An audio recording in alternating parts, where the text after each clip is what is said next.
Tanpa diduga-duga BI menaikkan suku bunga acuannya minggu lalu dan membuat aliran dana investor asing terus mengalir keluar. Dan tentu saja IHSG pun terus melorot. Saham-saham big cap bertumbangan dan membawa IHSG kembali ke level 7.000. Apa yang bisa dilakukan para investor? Berikut ini analisis dan tips dari Farrell Nathanael, Equity Research Analyst OCBC Sekuritas Indonesia.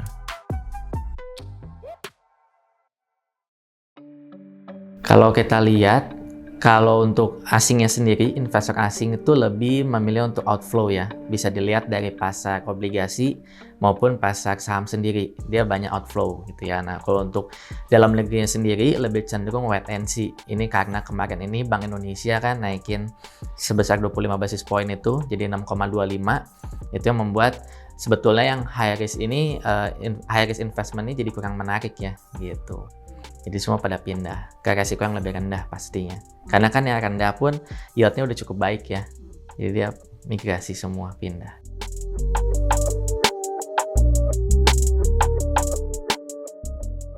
Kalau kita lihat dengan adanya kenaikan suku bunga ini sebetulnya ini kan buat menjaga supaya dana asing tuh bisa tetap diam di Indonesia ya. Supaya daya tarik imbal hasil tuh terjaga dan juga supaya kalau kita lihat lagi, si dana asing bisa masuk ke Indonesia, jadi rupiahnya bisa menguat. Sebetulnya kan pengennya seperti itu. Nah, tapi kalau kita lihat ke depannya, kemungkinan besar ya memang dalam jangka pendek akan ada sedikit koreksi, mengingat di US kemungkinan besar masih belum akan menurunkan suku bunganya.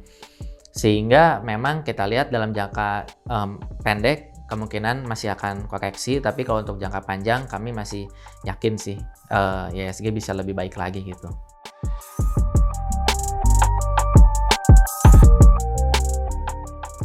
Kemungkinan besar sampai kuartal 3 akhir menuju Q4. Jadi yang awalnya diprediksi tadinya bakal 3 kali, nurunin suku bunga 2024, jadi 2 kali, terus terakhir jadi 1 kali doang kemungkinan besar di dalam tahun ini. Nah, dengan adanya perubahan itu membuat yang equity ini bakal pasti jadi goyang ya gitu, karena bond jauh lebih menarik jadinya.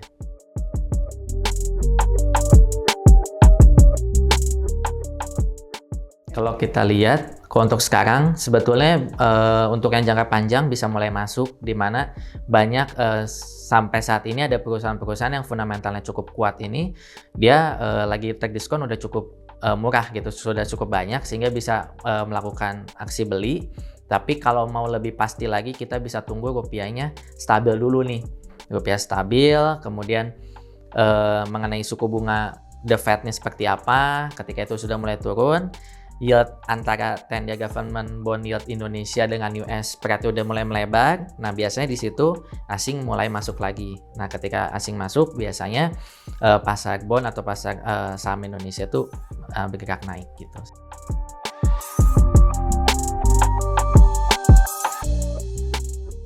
Sebetulnya yang sekarang lagi ditunggu adalah menteri-menteri yang mengisi posisi yang BUMN dan sebagainya ya, karena di situ kan biasa kebijakan muncul ya dari Menteri Keuangan atau lain sebagainya gitu ya. Jadi asing mungkin lebih nunggu itu, tapi sekarang karena di sananya masih cukup tinggi ya yieldnya, jadi mereka masih mending narik uangnya semua dari emerging market tuh ke US gitu.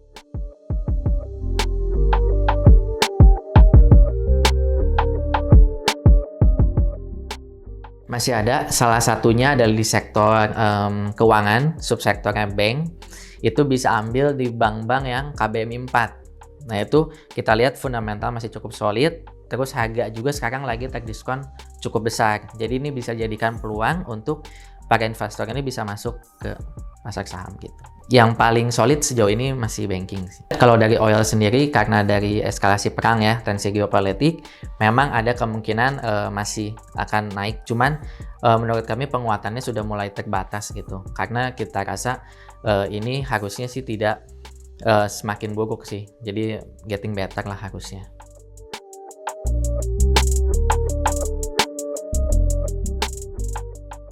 Untuk dihindari, jelasnya ada dari sektor properti dan real estate ya. Karena dengan suku bunga tinggi, ini kemungkinan besar akan mereduce dia punya demand dari sisi perumahan. Sisanya mungkin emiten-emiten yang spesifik yang memiliki hutang dalam bentuk US dollar, itu sih yang harus dihindari dulu. Kemudian yang mungkin hutangnya cukup besar, nah itu mungkin harus dihindari.